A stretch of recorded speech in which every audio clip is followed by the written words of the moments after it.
Your daughter, Grace, 19 years old, she had Down syndrome.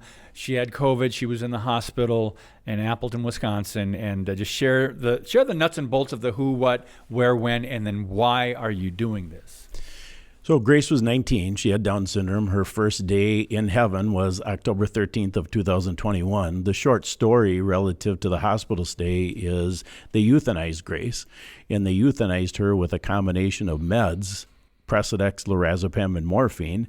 And the Precedex was over a 5-day period. But then what they did in her last day on this earth, they added lorazepam and morphine to the Precedex mix. So her body was a syringe. And in a 29-minute window, they combined all those meds, and she was gone shortly thereafter. When it came time to revive Grace, the medical staff refused to even come in the room. And the reason, their excuse was the doctor put a do not resuscitate order on Grace.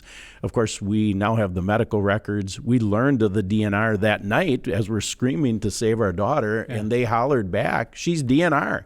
And they used that as their excuse to never even step foot in the room. So we watched Grace die on a FaceTime call while our daughter Jessica was in the room with Grace. So those become two of the major pieces of our claim, our wrongful death claim. Obviously, the illegal DNR, the med combination to euthanize her, but we have many, many other claims.